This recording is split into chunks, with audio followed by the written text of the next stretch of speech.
Hey guys, അപ്പോൾ ഇന്നത്തെ study vlog തുടങ്ങുന്നതിന് ഞാൻ ടേബിൾ ഒതുക്കിക്കൊണ്ടാണ്. ടേബിളൊക്കെ ഒന്ന് ഒതുക്കി സെറ്റായതിനു ശേഷം പഠിക്കാതിരിക്കാമെന്ന് വിചാരിച്ചു. ഞാൻ അതിൻ്റെ കൂടെ തന്നെ ഞാനൊരു വ്ളോഗ് കണ്ടുകൊണ്ടിരിക്കുകയായിരുന്നു, ഒരു സ്റ്റഡി വ്ളോഗ് കണ്ടുകൊണ്ടിരിക്കുകയായിരുന്നു.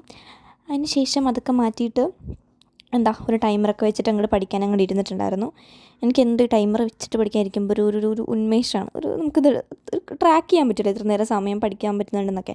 പിന്നെ അത് കഴിഞ്ഞിട്ട് ഈ ഒരു വീഡിയോ എടുത്ത് നോക്കുമ്പോൾ നല്ല രസമാണ്. ഇങ്ങനെ ടൈമിങ്ങനെ പെട്ടെന്ന് പോയിക്കൊണ്ടേയിരിക്കും. അപ്പോൾ അത് കാണാനും രസമാണ്. അപ്പോൾ അതുകൊണ്ട് തന്നെ നമുക്ക് പഠിക്കാനൊരു ആവേശം കയറും. പിന്നെ ഞാൻ എപ്പോഴത്തെ പോലെ ബിസിനസ് തന്നെയാണ് പഠിക്കുന്നത്. കാരണം എനിക്ക് ട്യൂസ്ഡേ ബിസിനസ്സിൻ്റെ എക്സാമാണ്, വെനസ്ഡേ എനിക്ക് എക്കണോമിക്സിൻ്റെ എക്സാമാണ്, പിന്നെ തേഴ്സ്ഡേ എനിക്ക് IPയുടെ എക്സാം. ഇനി അടുപ്പിച്ച് 3 ദിവസം എക്സാം വെച്ചിട്ടുണ്ട്. എനിക്കറിയാൻ പാടില്ല എന്താ ചെയ്യാൻ പോകുന്നതെന്ന്. ബിസിനസ്സാണെങ്കിൽ ഒരു ലോഡുണ്ട് പഠിക്കാനായിട്ട്. ഭയങ്കര തിയറിയാണ് മെയിനായിട്ടുള്ളത്. തിയറി മാത്രമേ ഉള്ളൂ. ഇപ്പോൾ ഒരു മടുപ്പ് വരുമല്ലോ, തിയറി മാത്രം പഠിച്ച് മടുത്തു പോകും.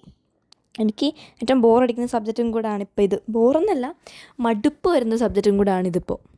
കാരണം എനിക്കുള്ള അക്കൗണ്ടൻസിക്കും എക്കണോമിക്സിനും IPക്കും ഒക്കെ നമുക്ക് തിയറി മാത്രമായിട്ടല്ല ഉള്ളത്, വേറെയും പഠിക്കാനുണ്ട്. നമുക്ക് പ്രാക്ടിക്കലായിട്ടുള്ള കാര്യങ്ങളൊക്കെ ചെയ്യാനുണ്ടാവും. പക്ഷേ ഇതിലാണിപ്പോൾ ഇങ്ങനെ ഉള്ളത്. ഇതിലും ഇംഗ്ലീഷിലാണെങ്കിൽ പോലും പിന്നെയും ഞാൻ കുറച്ചൊക്കെ എൻജോയ് ചെയ്യുന്നത് കഥയൊക്കെ ഉണ്ടാവുമല്ലോ. അപ്പോൾ അത് ചെയ്യുമ്പോഴും അങ്ങനെ ഗ്രാമറായിട്ടുള്ള ഐറ്റംസൊക്കെ ചെയ്യുമ്പോഴും നമ്മൾ കുറച്ചൊക്കെ ഇങ്ങനെ അങ്ങനെ ചെയ്യാം. കാണാപ്പാടം പഠിക്കേണ്ട ആവശ്യമൊന്നുമില്ല അതിനകത്ത്. ഇംഗ്ലീഷിൽ ഞാൻ കാണാപ്പാടമൊന്നും പഠിക്കാറില്ല. പക്ഷേ ഇതിനകത്ത് എനിക്ക് ചില കാര്യങ്ങളൊക്കെ കാണാപ്പാടം പഠിക്കേണ്ടി വരാറുണ്ട്, ചില ടേംസൊക്കെ ഓർത്തിരിക്കുമ്പോൾ. ആ ഒരു ബുദ്ധിമുട്ടുണ്ട്. പക്ഷേ പഠിച്ചേ പറ്റുള്ളൂ. ഇടയ്ക്ക് ഇങ്ങനെ ഒന്ന് സോണായി പോകും. കാരണം തിയറി മാത്രം പഠിച്ച് വരുമ്പോൾ ആരായാലും ഒരു മടുപ്പ് വരുമല്ലോ. എനിക്ക് കഴിഞ്ഞ പ്രാവശ്യമൊക്കെ 10ലൊക്കെ പഠിക്കുന്ന സമയത്ത് സോഷ്യൽ സയൻസ് പഠിക്കുമ്പോൾ ഉള്ള ഒരു ഫീൽ ഞാൻ മിക്ക വീഡിയോയിലും പറയാറുണ്ട്. എനിക്ക് ബിസിനസ് പഠിക്കുമ്പോൾ സോഷ്യൽ സയൻസാണ് ഓർമ്മ വരുന്നത്, തിയറി മാത്രമല്ലേ ഉള്ളൂ. പക്ഷേ സോഷ്യലിലാണെങ്കിൽ നമുക്ക് സബ്ജക്റ്റെങ്കിലും മാറ്റാൻ പറ്റും. പൊളിറ്റിക്സ്, ജോഗ്രഫി, ഹിസ്റ്ററി, അങ്ങനെ എന്താണ്ടൊക്കെ ഇല്ലേ, എക്കണോമിക്സ്. എക്കണോമിക്സ് ഈ എക്കണോമിക്സ് തമ്മിൽ വലിയ ഡിഫറൻസ് ഉണ്ടെങ്കിലും എക്കണോമിക്സൊക്കെ ഉണ്ടായിരുന്നല്ലോ. പക്ഷേ ഇതിനകത്താണെങ്കിൽ ആകെ ഒരു ബിസിനസ് മനുഷ്യൻ ഭ്രാന്ത് പിടിച്ചു പോകും. കാരണം പല ടൈപ്പ് ബിസിനസ്സും അതിൻ്റെ ഡിഫറെൻറ്റ് ഫോംസും കാര്യങ്ങളൊക്കെ. ഇപ്പോൾ നിങ്ങൾ കൊമേഴ്സ് അല്ലെങ്കിൽ ഞാൻ പറയുന്ന കാര്യങ്ങൾ നിങ്ങൾക്ക് ഒട്ടും മനസ്സിലാവണമെന്നില്ല. ഇപ്പോൾ എൻ്റെ വീഡിയോ കൊമേഴ്സുകാർ മാത്രമായിരിക്കുമല്ലോ കാണുന്നത്. ഇപ്പോൾ സയൻസിലുള്ള ആൾക്കാരോ ഹ്യൂമാനിറ്റീസിലുള്ള ആൾക്കാരോ ആര് വേണമെങ്കിലും കാണാം, ഏത് ഏജിലുള്ളവരും കാണാമല്ലോ. ഏത് കാറ്റഗറി, ഇപ്പോൾ +1ലോ +2ലോ 10ലോ 9ലോ പഠിക്കുന്ന ആൾക്കാരെ കാണാം. പക്ഷെ നിങ്ങൾക്ക് ആ സമയത്ത് മനസ്സിലാവില്ല. കൊമേഴ്സുകാർക്ക് മാത്രമേ മനസ്സിലാവുള്ളൂ ഈ ബിസിനസ് പഠിക്കുമ്പോൾ ഉള്ള ആ ഒരു മടുപ്പ്. അതെല്ലാം ബോറടി നമുക്ക് പറയാൻ പറ്റില്ല. കാരണം പഠിക്കുന്ന കാര്യങ്ങളൊക്കെ അത്യാവശ്യം ഇൻട്രസ്റ്റിംഗ് ആണ്. നമുക്ക് കൊമേഴ്സ് ചെയ്യാൻ ആഗ്രഹിച്ചെടുത്തൊരു സബ്ജക്റ്റാണ്. അതുകൊണ്ട് തന്നെ എനിക്കിത് ഇൻട്രസ്റ്റിംഗ് ആയിട്ട് തോന്നിയത് കൊണ്ട് തന്നെ എടുത്തതാണ്. അപ്പോൾ ബോറടി എന്ന് പറയാൻ പറ്റില്ല, ഒരു മടുപ്പാണ്. മതിയായി ആ ഇതാണ്.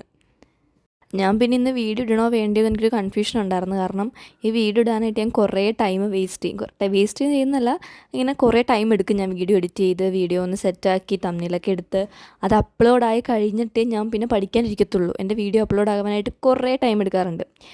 ഞാൻ പെട്ടെന്ന് എഡിറ്റ് ചെയ്ത് കഴിഞ്ഞാലും വീഡിയോ അപ്ലോഡ് ആകാൻ കുറേ ടൈം എടുക്കാറുണ്ട്. അപ്പോൾ അത് കഴിഞ്ഞിട്ടൊക്കെയാണ് ഞാൻ പഠിക്കാനിരിക്കുന്നത്. അപ്പോൾ എൻ്റെ കുറേ സമയം അതിനകത്ത് തന്നെ പോകാറുണ്ട്. അതുകൊണ്ട് തന്നെ ഇത് ചെയ്യാതിരിക്കണ്ട, പഠിക്കാം എന്നൊക്കെ വിചാരിച്ചിരുന്നത്. പിന്നെ ഞാൻ വിചാരിച്ചു സാരമില്ല, നമുക്ക് വീഡിയോ ഇടാം. ചിലപ്പോൾ എനിക്ക് നാളെ വീഡിയോ ഇടാൻ പറ്റണമെന്നില്ല. കാരണം നാളെ എൻ്റെ എക്കണോമിക്സ് എക്സാമാണ്. കാരണം ബിസിനസ് എക്സാം കഴിഞ്ഞ് നേരെ വന്നിട്ട് നമ്മൾ പഠിക്കാനിരിക്കുകയാണ്, എക്കണോമിക്സ് പഠിക്കാനിരിക്കുകയാണ്. പിറ്റേ ദിവസം എക്കണോമിക്സിന് എക്സാം എഴുതാൻ പോകണം. അത് കഴിഞ്ഞിട്ട് IPയുടെ എക്സാം. അപ്പോൾ അടുപ്പിച്ച് വരികയാണ്. അപ്പോൾ ഇന്ന് മാത്രം ചിലപ്പോൾ എനിക്ക് ഇടാൻ പറ്റും, നാളെ ഇടാൻ പറ്റുമോ എന്ന് തന്നെ എനിക്ക് അറിയാൻ പാടില്ല. അപ്പോൾ ഇന്നങ്ങ് വീഡിയോ ഇട്ടേക്കാമെന്ന് വിചാരിച്ചിട്ടാണ് ഞാനിപ്പോൾ ഇന്ന് എടുത്തത് തന്നെ. വീഡിയോ എടുത്ത് വെച്ചേക്കാം, പിന്നെ ഇടാമെന്നൊക്കെയാണ് ആദ്യം വിചാരിച്ചത്. പിന്നെ സാരമില്ല, ഇന്ന് തന്നെ വീഡിയോ എടുത്ത് ഇന്ന് തന്നെ അപ്ലോഡ് ചെയ്തേക്കാമെന്ന് വെച്ചു. എൻ്റെ കൺസിസ്റ്റൻസി ഞാൻ കഷ്ടപ്പെട്ട് ഇപ്പോൾ മെയിൻറ്റെയിൻ ചെയ്തുകൊണ്ട് വരുന്നതാണ്. അപ്പോൾ അത് വെറുതെ ബ്രേക്ക് ചെയ്യേണ്ടെന്ന് കൂടെ വിചാരിച്ചിട്ടാണ് ഞാൻ ഇന്ന് അപ്ലോഡ് ആക്കാമെന്ന് വിചാരിച്ചത്. അപ്പോൾ ഇതെല്ലാം മാത്രമുള്ള ഇന്നത്തെ video. Thanks for watching. By.